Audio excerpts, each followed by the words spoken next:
the Parsha Acharei Kedoshim, which is like this year, and from the year Tafshin Chav Daled, which is 1964. Okay, let's just bring up the text here.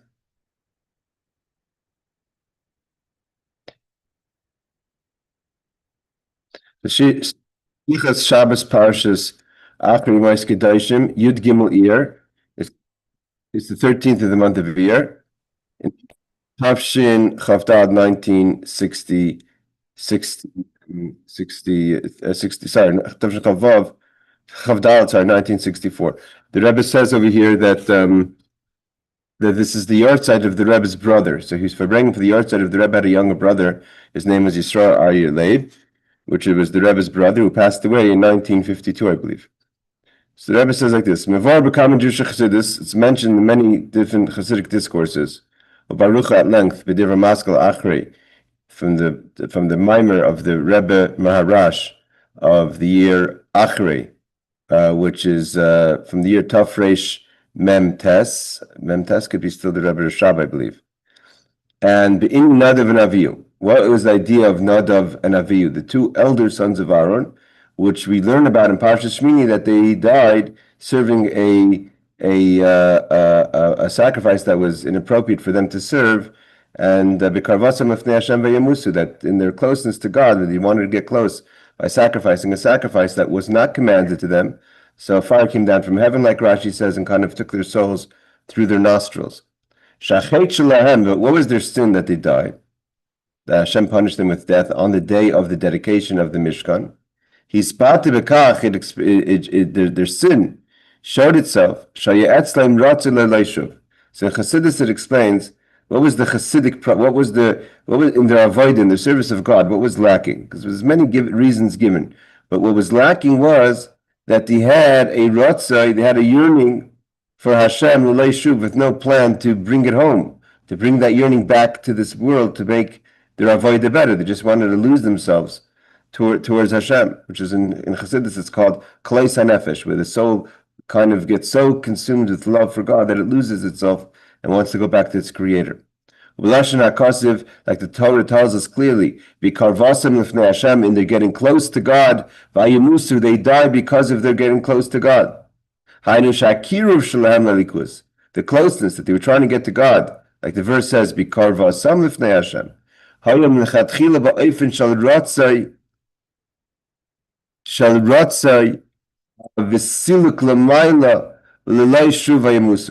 That the Rebbe says a very strong point, that they went into it, means they went into the yearning for Hashem with the intention of not coming back. Means they didn't have a plan to come home with it. The Rebbe says, and this, like in all things in Chassidus, we could find this idea also in the revealed parts of Torah, meaning in the Talmud or the Halacha. You find a medrash that says, the medrash explains as follows. There's opinion that one of the reasons they died, the medrash says, is that they went into the Holy of Holies to do a sacrifice lacking the proper garments, because you have to go in with the garments of the high priest for this type of service, and they didn't have it, so that was the sin, because you need to have the right garments to do certain services. Or it's brought down the medrash that they went after they had too much to drink. They were drinking in celebration of the dedication of the Mishkan. They had too much wine, which is not allowed. Also, the medrash says they didn't get married, they didn't have children. The Rebbe says all these three ideas of going into the temple or to the sanctuary without the proper garments, being after alcohol, not having children, all those three things are an expression of Ratzo, having a yearning without a shuv. And the Rebbe will explain how. What does it mean to be lacking garments? So the Rebbe says, what's the purpose of garments? Begadim. Why do we have to clothe ourselves in general, right? That's a way of being in a proper company of other people. You can't be in the company of other people when you're not clothed. V'heim hayu b'chusar begadim, they didn't have the proper clothing. Shleihoylam kashri mazulas means they didn't interact with others. They didn't take others into consideration. It wasn't about what I could do for others, which is shuv. Shuv means, again, Ratzo means a yearning towards Hashem. Shuv means to bring it home, bring it down, like leishiv, to sit, to bring it into a space of this world. When you don't take it to count someone else, you're thinking about only yourself. You're not thinking about someone else is a sign of it's all about you. There's no purpose beyond yourself. On the contrary, they were all about going upwards, and therefore they didn't need to clothe themselves in order to be able to be in a proper setting with other people, because they didn't care about that. That wasn't their purpose. So the very fact that they didn't go in with clothing shows that was their initial their act. That the reason the way they went in was with no purpose of coming out in a way of bringing it back. So that's one idea. Second, what's the idea of Shasur Yain after wine? Shasur Yain, what does it mean to be shikar, a person who's drunk? One of the ideas of when a person is in a situation of drunkenness is that he or she is no longer in a way of logic. There's no reason. You get out of reason. Your reasoning kind of gets blurry. That's what it means they went in drinking wine. It was a kind of yearning. To get out of limitations. They don't want to be limited, which is one of the reasons they went in drinking. So they should be out of the limitations of the world. Your boundaries become loose. What does it mean? Again, these are all things they did before they went in, which the Rebbe is building a case that they went in with the intention. It was like they went in with a good reason, and then they lost control. They initially went in with this in mind. What does it mean? They didn't have children. Having children, or at least trying to have children. What does it mean they didn't have children? It wasn't because they couldn't have children. They never got married. So what does it mean that they didn't have children? Because they felt that getting married for them was getting involved in the material world. They didn't want to deal with a married life. But the idea of having children means to bring the power of the infinite by bringing children into the world. You do as is known. They didn't look to bring further generations in this world, which is an expression of the infinite. The ability to have children is the expression of the infinite into this world. They were looking to leave this world. The total opposite of bringing the infinite into this world below. So this is where the Rebbe says we see clearly that what it says in Chassidus, that the issue, what they had was a Ratzo, a yearning without a shuv, without a return. It expresses itself also in the three opinions in the Medrash. That they didn't go into the right garments, that's also a sign of Ratzo without shuv. They didn't go in with the right, they went in after drinking wine. They didn't get married. Based on this we can understand further what the Medrash says. After in the Pasuk in this week's Parsha, the reason we're talking about in this week's Parsha, even though this incident happened in Parshas Sheini a few weeks ago, is because the Torah starts with it. Acharei means after the death of the two sons of Aaron, we learn about the laws of how one is supposed to go into the sanctuary, which is on Yom Kippur, which is only the high priest. So Rashi says on the verse, Acharei Shnei b'nei Aaron, Moshe l'chayla shenichnas eitzel reifa. So the Rashi is basically addressing the question. If God wanted to tell Aaron HaKohen about the service of Yom Kippur, you just tell him the service of Yom Kippur. Why does he have to bring up a sore point that after the death of the two sons of Aaron, now you have to know, this is how Aaron goes into the sanctuary. Why does he have to mention it? So the Rebbe says, so the Rashi brings a reason from the Medrash. For instance, let's say you have a sick person. A doctor comes in to visit the sick person. And the doctor tells the sick person, don't eat such a thing, don't lie in such a way, kind of giving him instructions of how to try to get better. So that's one person. He gives him instructions what to do. If you want to stay healthy, or you want to at least try to get your health back, don't eat this and don't eat that, and don't sleep in such a way. There comes another doctor, and says in a different way, don't eat these foods, or don't lie in such a way, otherwise you're going to die like that person died.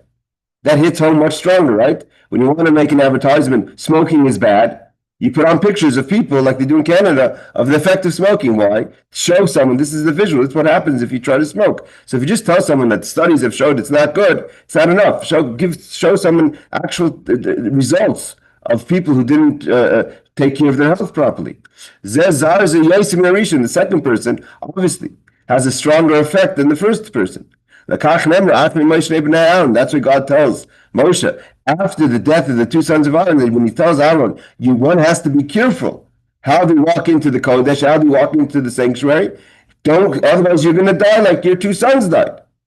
Brings it home, shows that this is serious. More serious. The Rebbe says the seemingly one could ask on this Rashi, which is quoting the Medrash.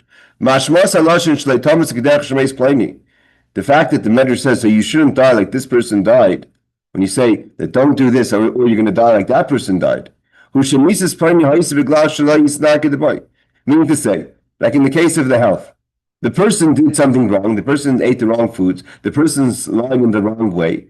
So the person did something wrong, that person did something wrong and therefore they died. But if you don't do that, or if you want to make sure you don't die like them, don't do that. They ate the wrong foods and died the wrong way. That's saying, basically you're saying the sons of Aaron did something wrong. But in our case, I call it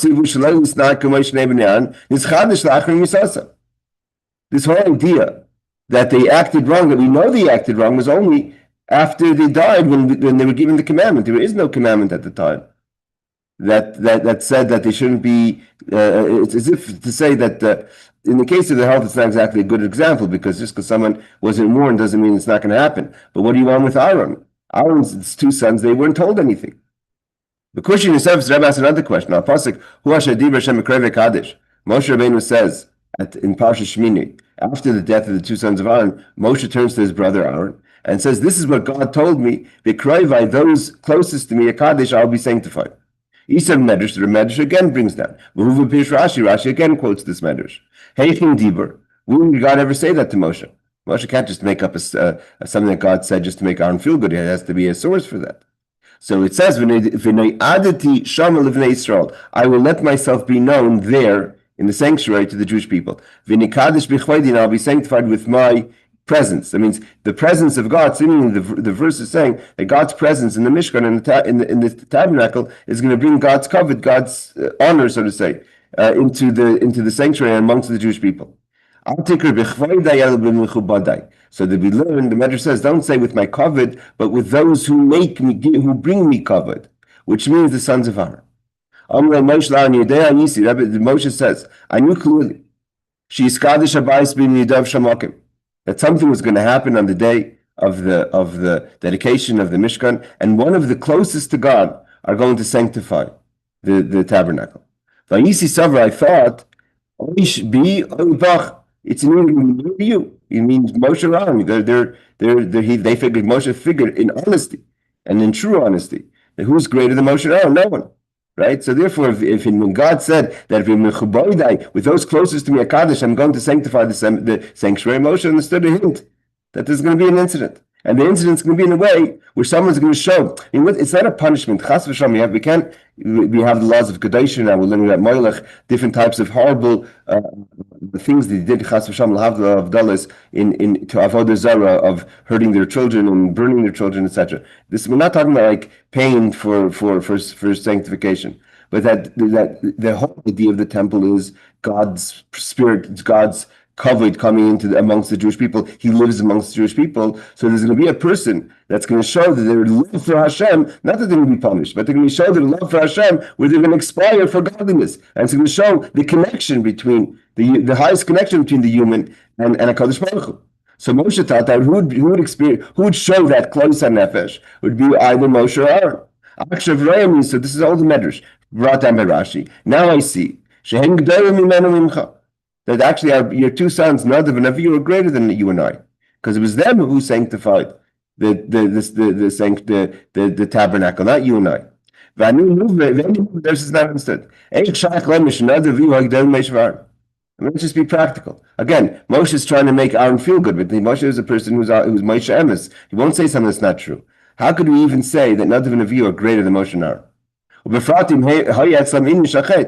the end of the day, is what they did was wrong. I mean, even though they did a spiritual love for Hashem, but it was considered wrong. Somewhere the Torah that Aish came down from Hashem and took their souls. I mean, it wasn't the proper avodas Hashem, service of God. So if they did the things that are wrong, how could you say that they were greater than Moshe and Aaron? But it couldn't sabir. So the Rebbe says the point of all this is like this: but we all the questions are answered with each other. Meaning to say, because there was no commandment. The commandment comes in this week's parsha. Even if they drink wine, God only tells Aaron not to drink wine after they die. Right? There still was no sin because there were no commandment of them to not do that sacrifice. And therefore, they didn't do anything that was against God's will that God told them not to do. Therefore, they could still be greater than Moshe. Still, the Medrash says that Rashi quotes that still don't go in because you're going to die like those people died. Even though for them it wasn't a sin because they had no commandment not to do that. Here the Rebbe is starting to kind of separate that this is an important lesson. And this is actually, the Rambam brings it down in the laws of about Ben Azai and Ben Zoma, right? Unless you choshcha nafshay, the Rambam says, unless you're crazy about Torah, I think he used the word meshuggah for Torah. Unless you're crazy like Torah, like Ben Azai, who couldn't get married, or according to some opinions in Sota, he got married and got divorced. So that's another level. But if you're not on the level of that, for the regular person, that's not a regular behavior. Meaning to say that the message over here was, when he says, don't do what they did because you'll die, we're not saying what they did was wrong for them, but for the regular person, that's wrong. Vagdam, the Rebbe explains. The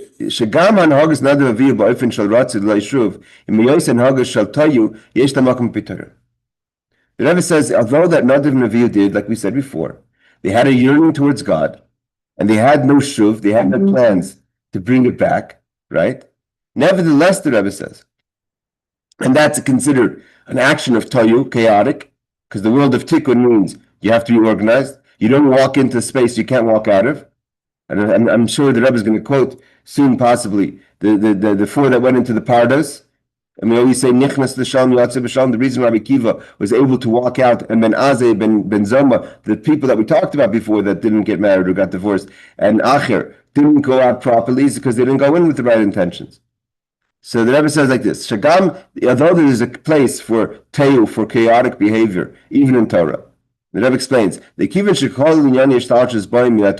not possible that anything doesn't come from Torah.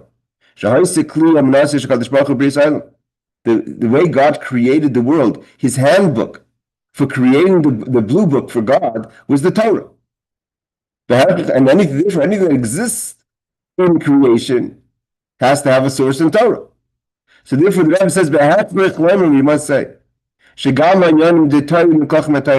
concept of chaotic behavior, which is symbolized by the word toyu, chaos, right? The world of chaos. So that we're not talking about a world of chaos in another space.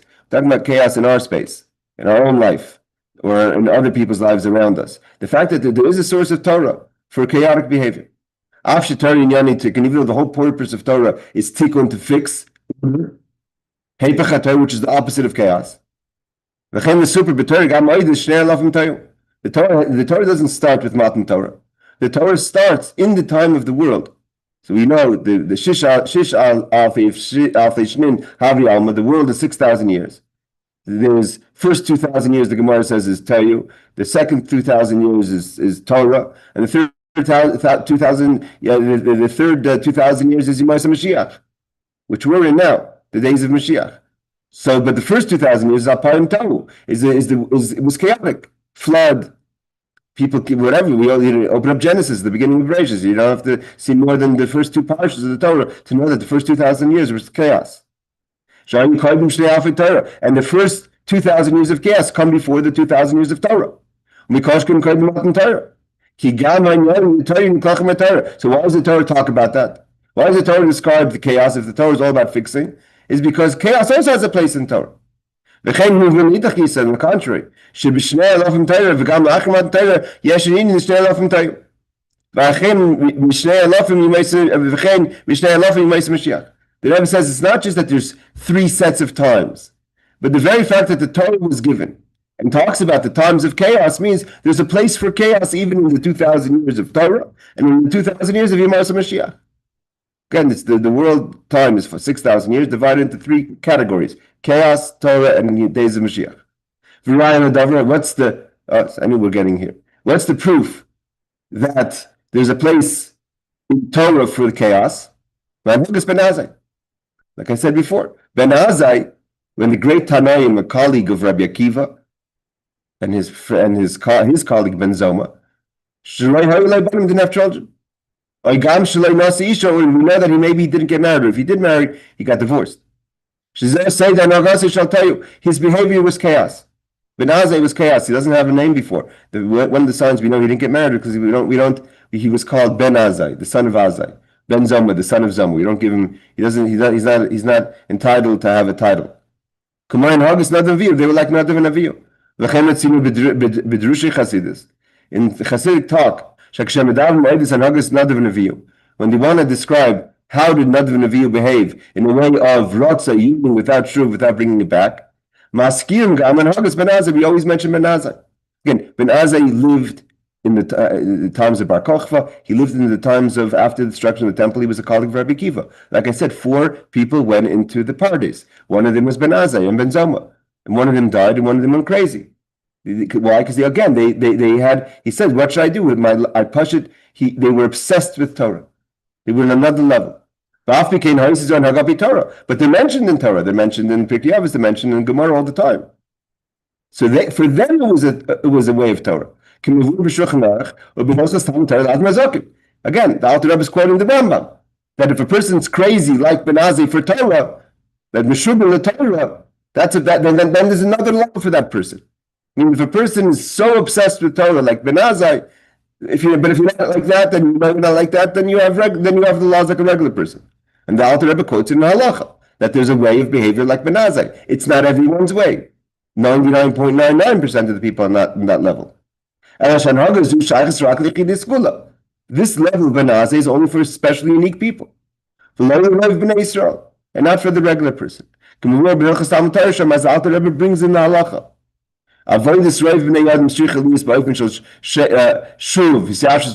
Most people have to be practical and living within this world, and there's limitations and there's structure to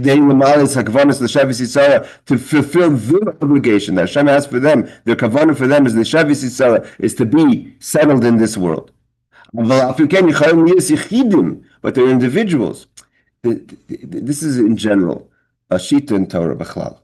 We find this in many cases in laws of Torah, where, and again, in order to create a spectrum, you have to have extremes on both sides. That's just the rule, right? Otherwise, you just see the 80-20 rule. You can't. So in order for you have to have Ben Azai has to exist. Like for instance, Lahavdil, the law of the Ben Sora Morer, right? The rebellious son we learned in Sanhedrin. And we know that the Rambam quotes in Sbratan Halacha, it will never happen. There will never be a situation. There never was in history a Ben Sora Morer. So why do we talk about something that can never happen? Because you need the spectrum. You need to show that that's a possibility. Same thing, Ben Azai, he's at the extreme of the spectrum, but most people are in the middle. So the Rebbe says, this is only for individuals. Like it says in the Torah, that a person has to be l'shevis yitzara. But there can be individuals. That their whole avodah is there has to be chaos. Means the fact if chaos can exist at all, right? We're going to uproot chaos from existence. Then tikkun is going to fall apart. Tikkun is tikkun because there's chaos. You don't have to be chaotic, but chaos has to exist. Same thing over here. There has to be there is the individual. There's the Ben Azai who's on the borders of the spectrum. Though God didn't want chaos for the mainstream. God wanted people to be settled, organized, structured lives. So when we ask Ben Azai, what do you mean? The Torah needs l'shavis yitzhar. He goes, others will have to do it, not me. It's not my. I'm the individual. I'm the exception to the rule. V'nimsa. Again, usually you're the exception. If you're the exception of the rule, you know about it. If you don't know about it, then chances are you're not the exception to the rule in this case. V'nimsa. Sha'alta pishim yigel and Nadav and Avihu atzmam. Shahayu yichidi segula. They were like Ben Azai. They were those select few. And like Moshe said, v'kedoshi hakadosh, for the mainstream, for the regular person to be able to really what the Mishkan means. And what does V'shechanti V'socha mean? There has to be the knowledge that there's a concept of the person who loses themselves when the sanctuary is there. If it doesn't exist, for someone to lose themselves, they say the Chafetz Chaim sent a delegation to try to be effective for some sort of gezerah that there was in the government at the time. So the Chafetz Chaim, they came back, something in education. They came back, and the Rebbe tells the story. They came back and they told the Chafetz Chaim. They went and they weren't successful in persuading whatever office of the government he needed to persuade. So the Chafetz Chaim asked one question: did someone faint? Did one person faint? What is the idea? Did one person faint? Did someone take it seriously? Was the one person able to show that the fact that they couldn't accomplish what they needed to accomplish, it was so effective that the person fainted on the spot? Like the Rebbe says, at everything gechalish, the one person means the fact if they're going to have the Mishkan, and everyone's going to see, oh, Hashem came down and the light came down and the fire came down, everyone home and went back to the business, and no one was taken by it. To the point of Klais HaNefesh, the whole story is broken. When one person, when Nadav and Avihu die in the moment of the dedication of the temple, it gives everyone else a perspective of what's going on. You may not be the person that's going to affect it. But the fact that it's someone else did means that this is something serious. This is something beyond regular. So it turns out, although for Nadav and Avihu themselves, for them, they were the unique, they were the exception to the rule. Moshe says, yes, look, they got so taken by the Mishkan, they passed away. You and I went on in life. Therefore, they're greater than us. For them, it wasn't a sin. Aside for the fact that there was no commandment not to do what they did. Nevertheless, for the rest of the people, and the Torah is talking primarily to the majority. You don't die like that person died. You're not holding on that level. Because for the majority of the people, to lose yourself in such a way, and the proof is like what does Ben Azai answer? Ben Azai doesn't say no, that they're wrong and I'm right. Ben Azai says no, they are right. What can I do? I'm totally obsessed with Torah. You're saying the world has to exist, someone else doesn't have to keep in existence. I just can't do it. So therefore, if you're not actually holding by that point of such passion for God that you're out of any limitations, to go there and try to create that within yourself is a sin. If it's not natural for you and you're trying to create the chaos, then for you it's a sin. A kohen,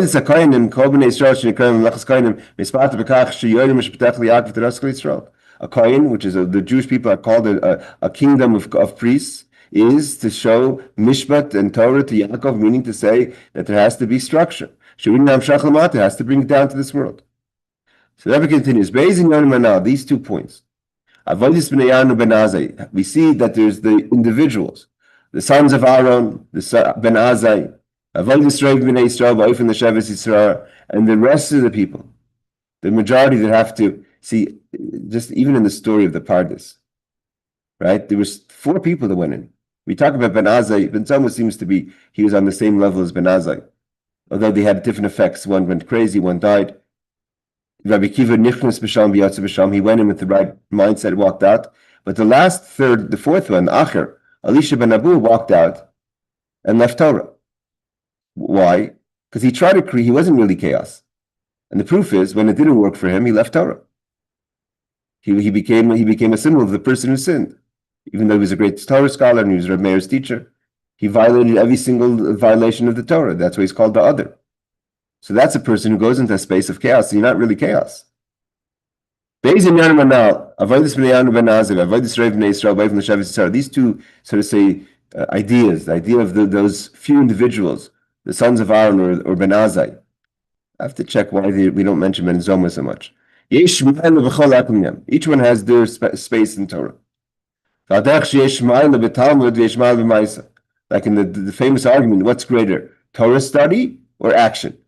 There's two opinions. One opinion is Talmud Gadol, Torah study is greater, or Maisa Gadol. And they went back and forth for many years to figure out until they concluded Talmud Gadol that the greatness of Torah is that it brings to action. Hold on, Aaron, let me just finish the paragraph.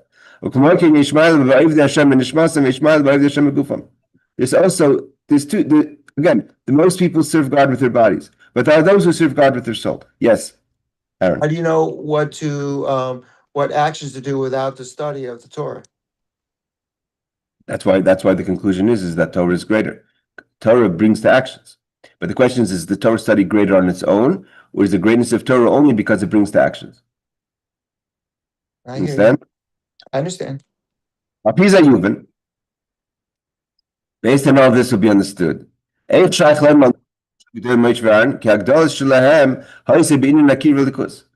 we understand better, like I said before. Why Nadav and Avihu greater than Moshe and Aaron? Because closeness to God. Who lost themselves at that moment of the dedication of the temple?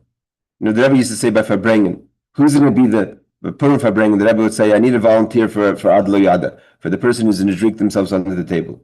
If everyone's just going to say that the Purim, the halach is Ad Lo Yada, everyone just in there, I have to go to work tomorrow. There has to be one volunteer.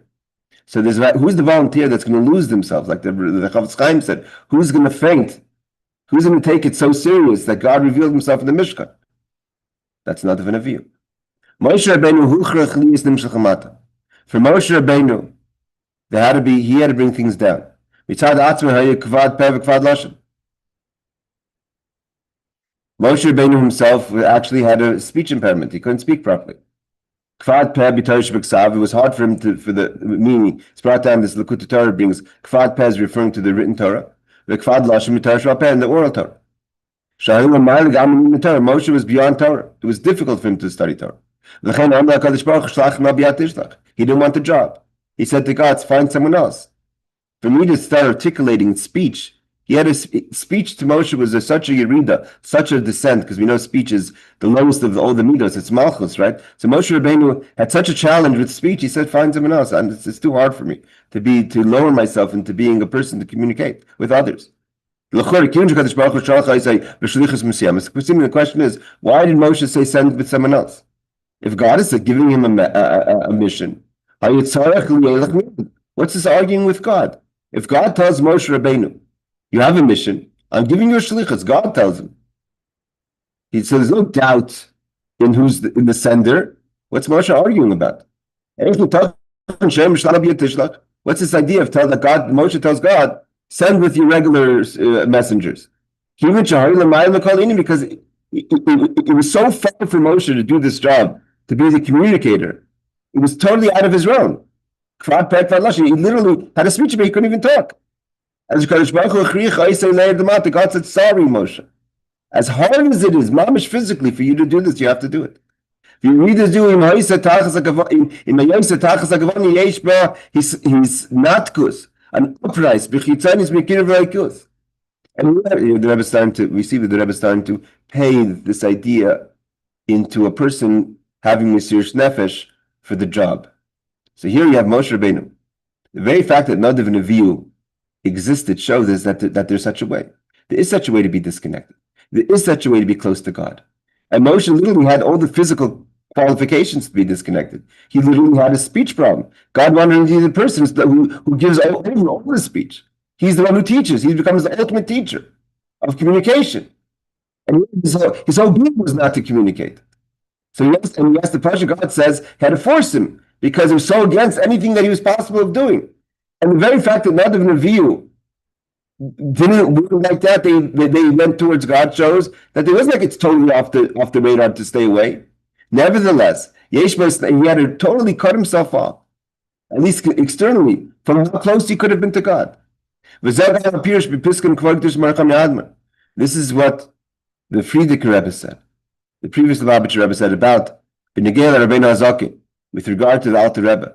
Shemosir snavsha lisnatik kivyachum advekis hayeser naila demili b'shamayim v'imachalei chafatzti k'dei lasas toivel Yehudi. This is where the Rebbe is going in with his educating the Chassidim. It's not about you, Moshe Rabbeinu, because Moshe Rabbeinu also wasn't about him. And therefore, this is what the previous Rebbe said about the Alter Rebbe, that Shemosir nafshi, he had self-sacrifice. Lihisnatik, to cut himself off from the highest level of connection, where the Alter Rebbe said, "Mili b'shamayim v'imchalei chafatzti baretz." He was able to say, like the Rebbe said many times, "I don't want your Garden of Eden. I don't want your Olam Haba. I just want you." That's how close, that's how connected the Alter Rebbe was, and he cut himself off because it's more important to help another Jew. Nadav and Avihu were able to stay in the highest level of connection. At the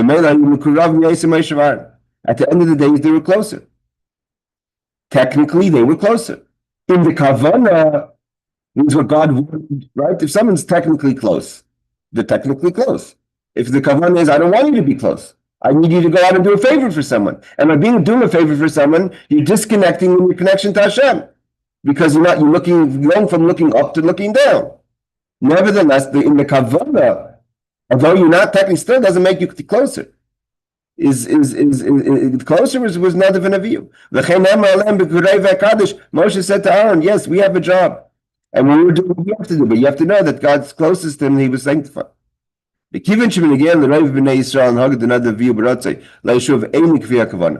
So for most people, it's not their kavanah. It's not the kavanah for most people to be disconnected like that. Therefore, the Torah says, and the Torah is talking to the majority, number one, don't sit a whole day in the Holy of Holies. It's not every time, every day is not for you to be in the Holy of Holies.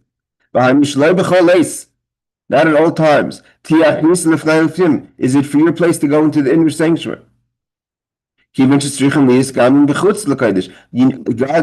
telling you have to be outside of the sanctuary to go out and be effective. And in the times that you do go into the Holy of Holies, this is how you go in. The Torah says, this is how Aaron went in. When you do the Torah sacrifice, what did he do when he went in? He went in, he did the Ketores in the Holy of Holies, and the power of the Ketores sacrifice is to be able to clean and to elevate even the deepest of the most external energies of impurity. As is known, that why were there 11 spices in the Ketores? Because Kedusha is 10. And holy energy is 11. So therefore the Ketores was 11 spices to show that it wasn't just about holiness, it was about bringing holiness to clean and to purify the impurities. Holiness is 10. Like it's brought down, 10, not 9, and not 11. And also, aside from that there was 11 in the number, one of the actual spices was a mor. Mor is a type of spice. Is a non-kosher animal. The mor is from the blood of a non-kosher animal. As it's brought down in Drusha Megillah Esther, mor dror, right? It talks about Mordechai, mor dror. So there's a idea of mor is a non-kosher animal. Nevertheless, they put that into the Ketores in the most sacred of all the sacrifices of the temple. Why? Because it's all about fixing and rectifying the most deepest of impurities. The Rebbe says, what's the lesson to us about the second level? It's like this. So the Rebbe says, what do we take home from this talk? Number one is, Aleph,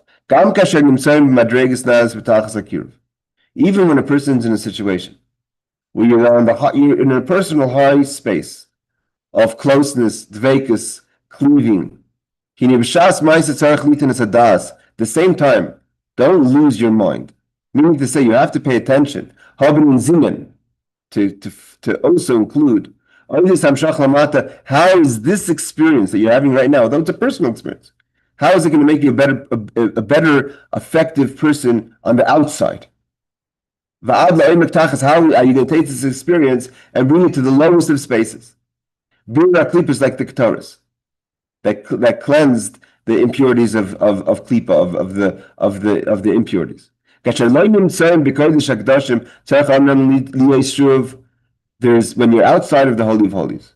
So like we said, you have to be in a space of shuv, of bringing things down. Then you have to be careful not to go to the lowest of spaces.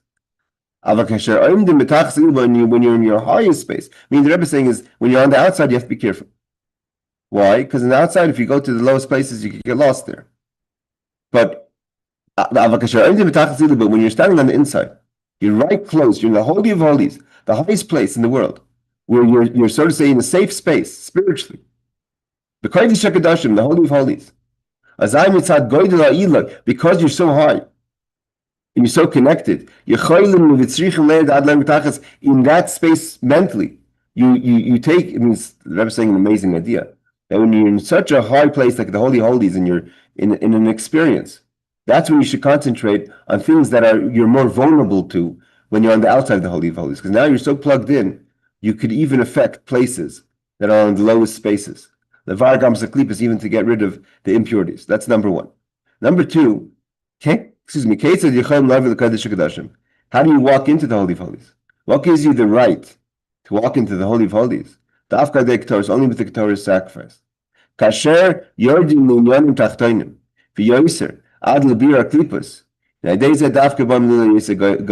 When a person is ready to go to the lowest places to help find Kedusha there and to bring and to cleanse out those places, that's the Ketorah, that's what gives you the right to walk into the Holy of Holies. The Rebbe is talking to the people here. You want to walk into my office? You want to come into my Holy of Holies? Where have you been? Where are you coming from? Knisa Kodesh HaKadoshim, you want to go into the Holy of Holies? Sheshami Avodas HaKadosh, the highest level of service. Shalem Emer Kibon and Era. Shewinin Amshachas Atzmus. You want to bring the Atzmus, the essence. It's bring with you, come, be in a place that you're schlepping with you, the most highest level of impurities. Let's just do one more paragraph. We have a few minutes. From this, we'll also understand of a teaching of the Tzemach Tzedek. In those years, the 1960s, they were getting Sfarim that were held by the communists out of Russia. These were Sfarim that no one's seen before, at least the people that were in those days. So here they brought out certain books from the Tzemach Tzedek that got out. The Rebbe called it Pidyon Shvum. The hostages were let out. It means the books were hostages. In this Gimel, I find it should be Indian Aktaras. There, the Tzemach Tzedek talks about 3 ideas of the Ketorah sacrifice. The first one, he says, HaTzedokim Hayu Oimrim, the Tzedokim, those who only believed in the written Torah.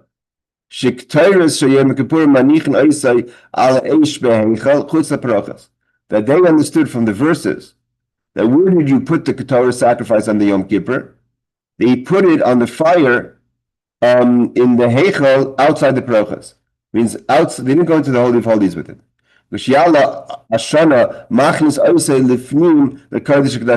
Only when the smoke went up did they bring it into the Holy of Holies. What was the basis for their thinking? Only when there's smoke should you walk into past the separation of the kaparas, the separation of the Holy of Holies and the Holy. But the rabbis understood it differently. That you put the actual burning of the Kedoshim in the Holy of Holies by the ark. So you shouldn't do it outside and bring it in. The whole body has to be in the Holy of Holies. That was one thing we found about the Kedoshim. And the second idea is, even when they did it inside, that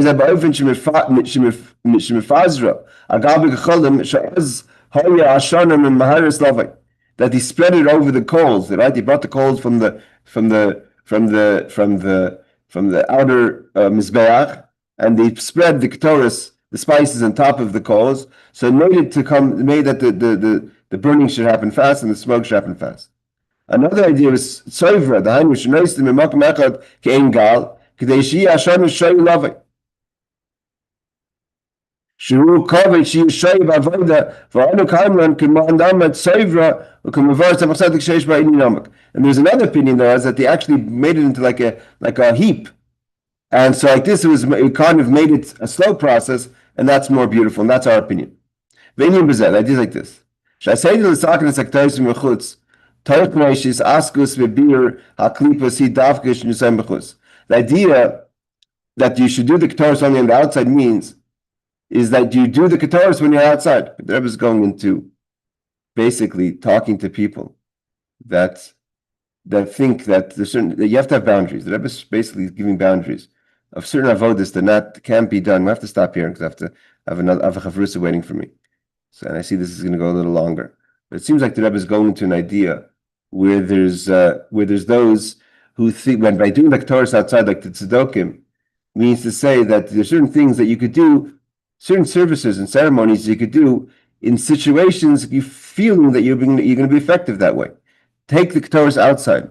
Here the Rebbe is saying no, the Kedoshim has to be done on the inside, and the anan has to be, the effect has to be from the inside. It's effect as opposed to trying to compromise maybe on Torah.